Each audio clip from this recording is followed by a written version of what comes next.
सन 17वीं शताब्दी। दक्खन की धरती पर धूल उड़ती थी और उस धूल में घुली थी कराहती प्रजा की आवाज। उत्तर में मुगल सत्ता का विस्तार, दक्षिण में दरबारों की राजनीति, गांवों में बेगारी, किसानों पर भारी लगान, मंदिरों पर पहरे और स्वाभिमान पर पहरा। सह्याद्री की घाटियां साक्षी थीं, अन्याय की लंबी रात की। बरसों से लोग एक प्रश्न पूछ रहे थे, क्या इस अंधेरे का कोई अंत है? इसी अंधेरे के बीच ऊंचाई पर अडिग खड़ा था शिवनेरी किला। पत्थर की दीवारें, संकरी पगडंडियां और भीतर जलते दीप, मानो किला स्वयं समय का प्रहरी हो। उसी किले में एक कक्ष में पीड़ा और प्रार्थना साथ साथ सांस ले रहे थे। माँ जिजा माता, जिन्हें जग जानता है जिजाऊ के नाम से, अपने गर्भ में भविष्य को थामे थीं।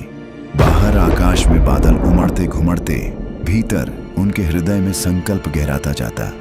उन्हें दिखती थी वह धरती जहां किसान का अन्न छीन लिया जाता, जहां धर्म और अस्मिता पर चोट की जाती।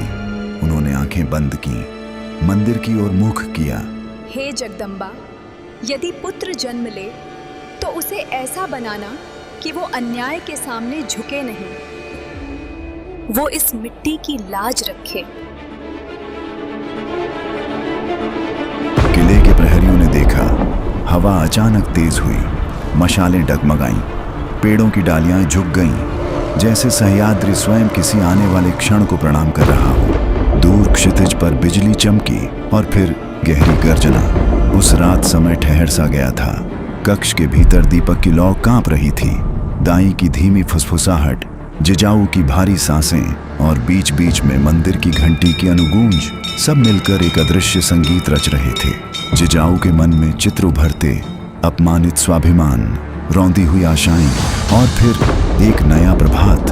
उन्होंने दांत भींचे। ये जन्म केवल मेरा नहीं होगा, ये जन्म इस धरती का होगा।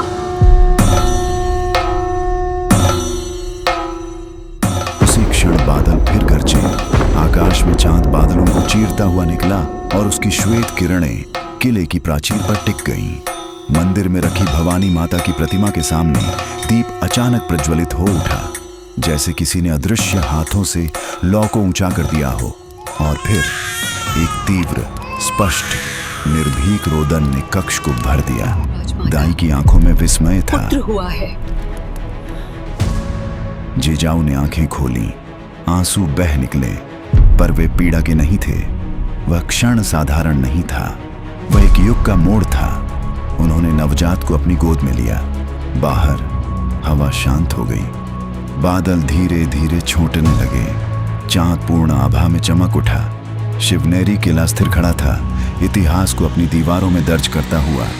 जिजाऊ ने शिशु के मस्तक पर हाथ रखा, धीमे स्वर में कहा, शिवाजी, शिवाजी। उस नाम के साथ मानो सह्याद्री की घाटियों में एक अनुगूंज दौड़ गई। मंदिर की घंटी अपने आप बज उठी, पहाड़ों ने साक्षी दी, धरती ने प्रण लिया और एक विचार, स्वराज्य, ने पहली सांस ली। किसी ने नहीं जाना कि यह शिशु आगे चलकर अत्याचार के विरुद्ध एक नई परिभाषा लिखेगा।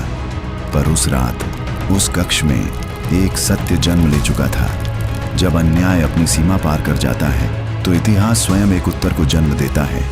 सह्याद्री की ठंडी हवा ने उस नवजात के माथे को छुआ, मानो आशीर्वाद दिया हो।